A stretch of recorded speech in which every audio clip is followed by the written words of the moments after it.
So, gagawa tayo ngayon ng chamber. Ito po yung chamber. Dito po yung nagaganap yung pagsabog ng denatured. So, may sukat po tayong ginawa dyan. Mula po dito hanggang dito, dito po natin na ilalagay. Bagoon po natin yan dyan. Dito po natin ilalagay yung balloon pump. Tapos, sa ignition, 1 inch. Mula ignition hanggang dito sa divider, 2 inch. Overall, pag ipinus mo siya ng ruler, 4.5 inch siya. Kasi tutulak ko siya ng ruler na ito. Para mukha tayo suot. 4.5 siya dito. Ito yung unang divider. So, yung pangalawang divider, dito ko naman siya kuhaan sa kabila. Ito pong division na ginawa ko po sa ito. Hindi ko alam kung acrylic ba to o Sintra board. Nakuha ko lang kasi to. Pero yung iba, ang ginagamit nila ay yung PVC. Pinuputol nila yan, tapos iniinit hanggang sa maging flat, tsaka nila binibilugan. So ako naman, itong ginawa ko, bumilog ako, then kinat ko, then nilugan ko to. Dalawa ang ginawa ko, dahil gumawa tayo ng 2 divider, para po dito at para po dito. So itong unang part na to, mula dito hanggang dito, ayan, kaya may arrow siya pag ganon, mapapansin mo 2 inch siya, 2 inch. Tapos itong butas na to, dito natin maglalagay tayo dito ng coupling. Ito PVC blue T-plane. Okay, para sa 20 mm. Ayan, dito po magpa-fire. Dito gagawa ng ng fire bolt. Okay, mula dito hanggang dito 2 inch. Ulitin natin, 2 inch. Tapos mula dito hanggang dito sa second divider, 2.5.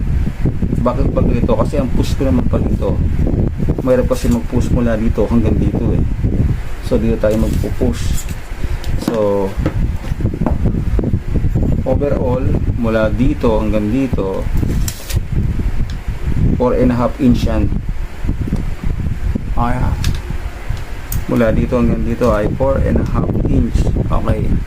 So start na natin yung pag-build ng chamber. So pupuli ko na itong So ang ginagawa naman nila dito, nilalagyan nito ng masking tape. Maraming masking tape hanggang siya sumikip siya dito.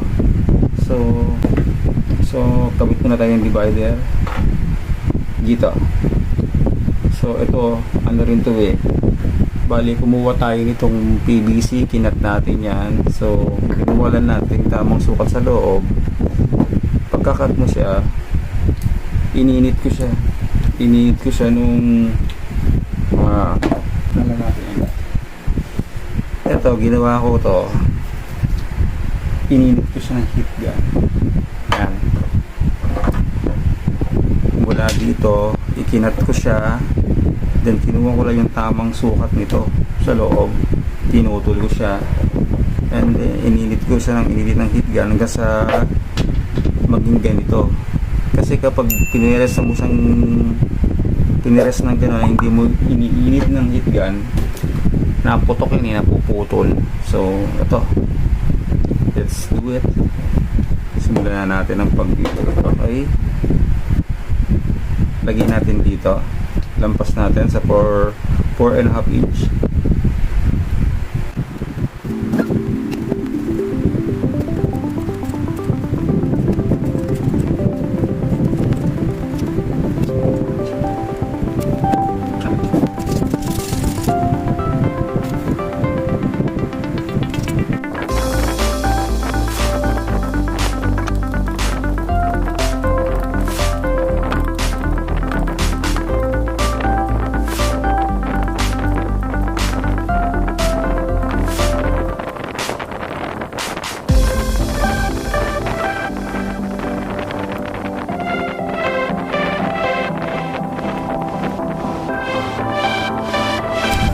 sa akin 4 inch na yun.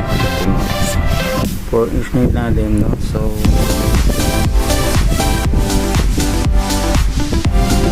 nalagyan natin siya na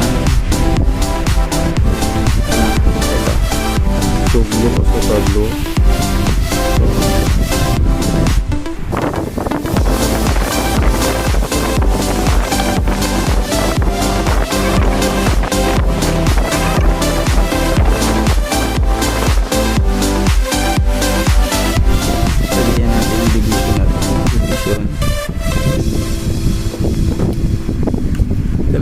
Mapapansin nyo, isang maliit sa isang malaking butas siya, no?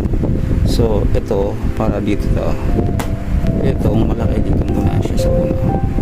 So lagyan natin siya.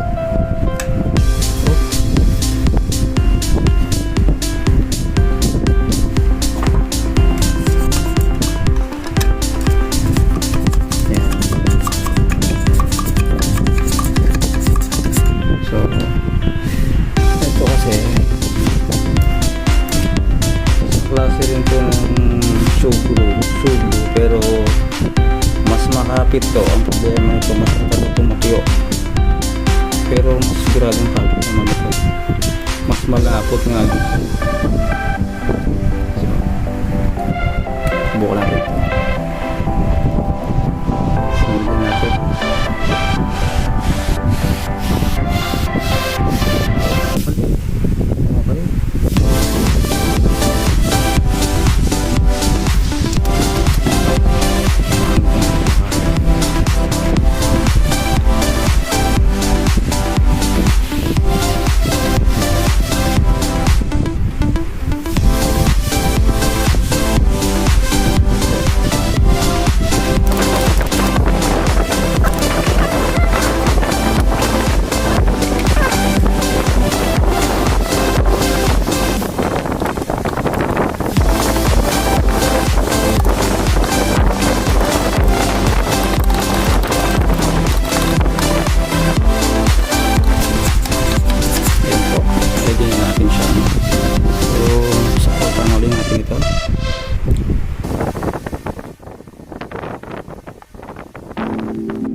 Kasi mas malapot siya dito eh,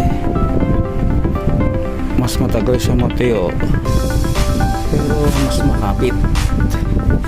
Mas mura pa tayo, 25 pesos lang yung ginakalaki yan. 25 pesos lang yung ginakalaki. Yung division natin, ito ka lang din sa makapita natin.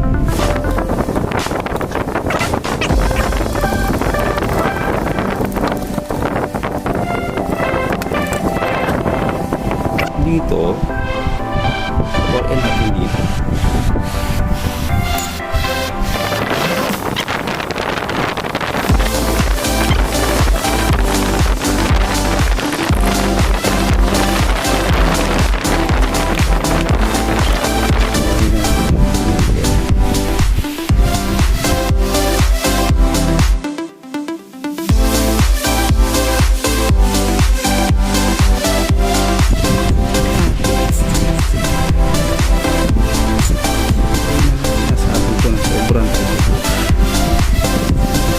Umabot tayo ng halos 6 oh.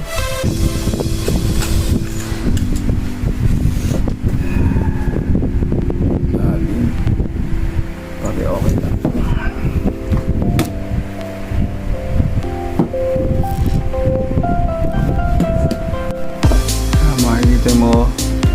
Makikita nyo tuyo na yan. Tuyo na po yan. Then ito, lutasan ko to dito.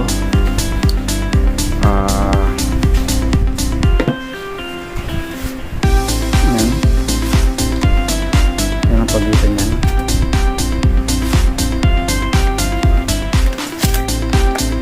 Pwede kayong gumamit dito ng ito or ito.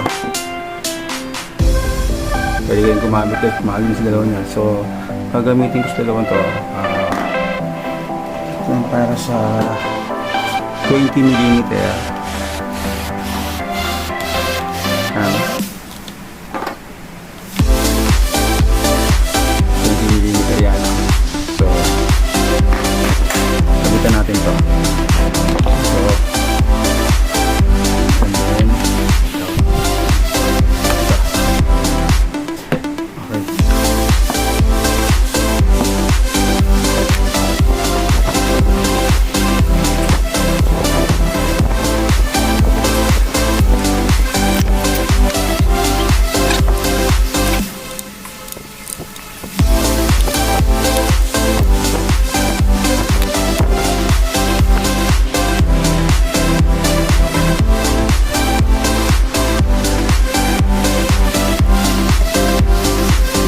natin ng tornilyo para dagdag support naman yan. Kung hindi ba mahuhugot yan, support lang ba. Yan. And then okay, lagyan natin ng ano, 22. Pantayin natin.